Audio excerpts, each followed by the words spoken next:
aku ketemu orang ya biasa aja. Jadinya juga nggak ada yang kayaknya tersipu malu, deg-degan. Ih, kayaknya bukan aku deh begitu. Kayaknya enggak deh. Banyak ketemu tidak hanya teman-teman seprofesi ya, tapi pembalap-pembalap nasional kita kayak Ananda Nicola, ada Moreno ya kan dia temanku. Jadinya juga apa namanya seperti udah lama nggak ketemu ya ini ketemu ada Mas Tommy.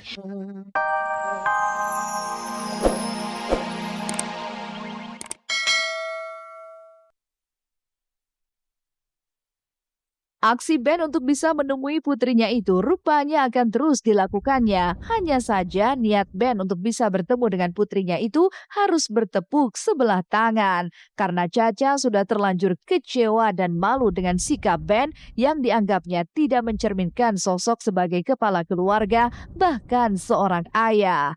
Hal itu dipicu atas postingan Ben di jejaring media sosial beberapa waktu lalu yang berkeluh kesah jika ia tak bisa menemui putrinya serta permohonannya untuk bisa berbicara dengan Marshanda yang dianggap Caca sebagai sikap yang tak pantas dan sewajarnya.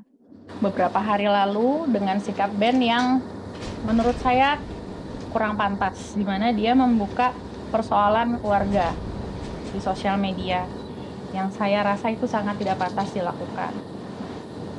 Semakin melihat itu saya semakin yakin bahwa saya harus melakukan tindakan perlindungan pada Sienna. Saya selalu menghargai posisi dia dan saya nggak mengumbar kemanapun, saya nggak mengumbar ke publik, saya nggak mengumbar ke sosial media perlakuan yang saya dapatkan. Saya berusaha sabar terus.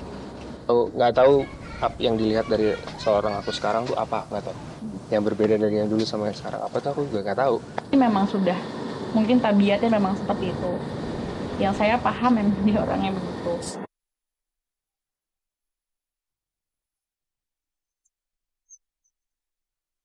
Di saat perselisihan di antara Caca dengan Ben terus bergulir, isu hadirnya orang ketiga juga merebak di tengah kemelut yang terus membara. Kabarnya, hancurnya rumah tangga serta gugatan cerai yang diajukan Caca lantaran Caca memiliki kedekatan secara emosional dengan Reynold Effendi, seorang pemain gitar dan mantan anggota Slank.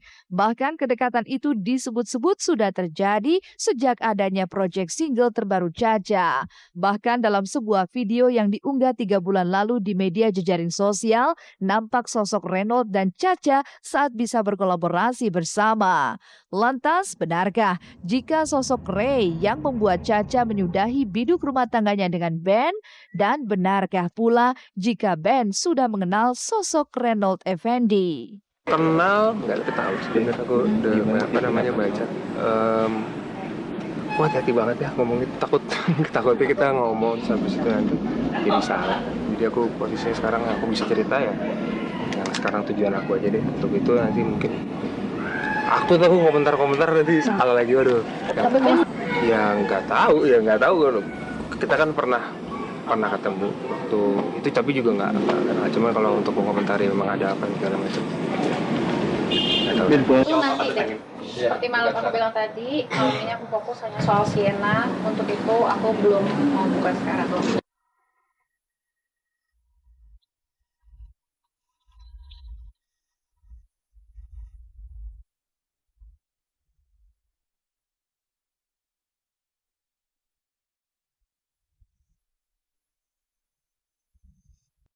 Kemampuan Syahrini mengemudikan mobil di sirkuit balap sepertinya akan menjadi hobi barunya. Selain memacu adrenalin, kabarnya keberadaan Tommy Suharto juga memberi pengaruh pada kiprahnya sebagai pembalap pemula. Lantas benarkah kedekatan Syahrini dengan Tommy sudah tak lagi sebatas pada kekaguman semata, melainkan telah menjadi sebuah pertemanan? Dan benarkah jika Syahrini sempat dibuat gugup dan grogi saat bisa duduk bersama sosok yang ia sebut sebagai idola? Pemirsa, berikut liputannya. Selamat siang, aku lagi di sirkuit Sentul. Ini aku betul-betul nginjak sirkuit pertama perdana dengan pembalap-pembalap nasional dan pembalap internasional. Oke, let's drive, bram bram.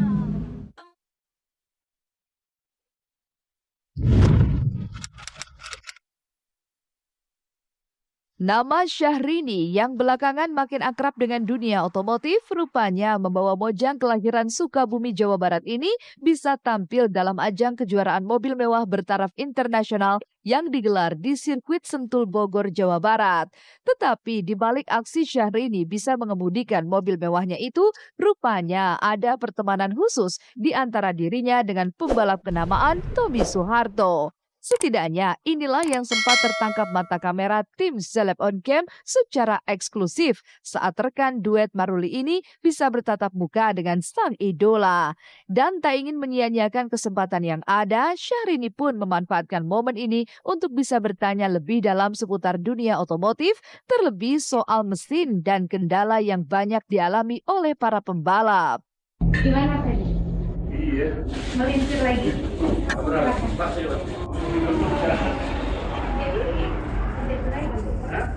Lagi. Enggak.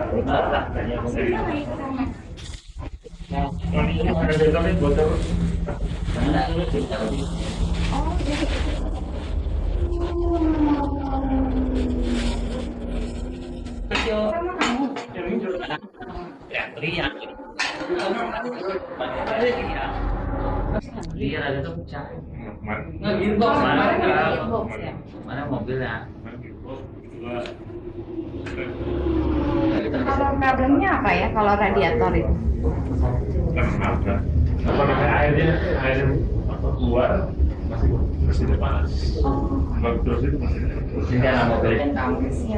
Hal yang membuat aku enjoy, happy di luar pekerjaanku dan rutinitasku yang padat. Jadi ada dunia baru di luar aku menjadi seorang penyanyi. Jadi aku ngerasa ini juga bagian dari duniaku dan hobiku. Jadi Nama Tommy Soeharto yang terlanjur ngetop di ajang sirkuit kabarnya membuat Syahrini menjadikannya sosok idola. Karuan saja saat ia bisa berjumpa dengan idolanya itu, Syahrini pun sempat dibuat grogi hingga salah tingkah sebagaimana yang ramai diberitakan. Lantas, benarkah jika harisma Tommy sebagai pembalap atau justru ketampanan Tommy yang membuat Syahrini tak bisa berkata-kata ketika bersalaman dan bertatap muka secara langsung? enggak gitu deh, kayak biasa aja ya. Kayaknya biasa-biasa aja, kayak aku ketemu orang ya biasa aja. Jadinya juga nggak ada yang kayaknya tersipu malu, deg-degan. Ih, kayaknya bukan aku deh. Kayaknya enggak deh. Banyak ketemu tidak hanya teman-teman seprofesi ya, tapi pembalap-pembalap nasional kita kayak Ananda Nicola, ada Moreno ya kan dia temanku. Jadinya juga seperti udah lama nggak ketemu ya, ini ketemu ada Mas Tommy. Tak bisa dipungkiri, pesona sang pangeran dari Cendana ini memang cukup menyita perhatian kaum hawa. Bahkan tak sedikit sejumlah nama selebritis yang kepincut dengan sosoknya. Lantas seperti apa pertemanan yang terjalin antara Syahrini dengan Tommy? Benarkah jika Syahrini ingin mendalami dunia otomotif dengan banyak menggali informasi dari sosok pembalap satu ini? Polanya semuanya dunia otomotif, dunia balapan, dunia mobil. Jadi aku ngerasa kayak atmosfer baru, suasana baru, membuat hidup lebih berwarna. Beliau baik, ramah, terus ada putra-putranya kan datang kemarin kenalan, ya udah seperti itu aja sih. Kemampuan Syahrini di atas panggung memang tak perlu diragukan lagi. Namun siapa sangka juga jika di balik keseksian serta keanggunannya, ternyata Syahrini cukup mahir duduk di balik kemudi mobil balapnya. Dan hal itu terbukti saat ia mengendarai mobil mewahnya minggu kemarin. Andai saja mobil yang ia kendarai tidak tergelincir, sudah pasti ia akan mampu menyelesaikan pertandingannya itu. Namun benarkah dalam kejadian tersebut kondisi Syahrini sempat membuat penonton panik?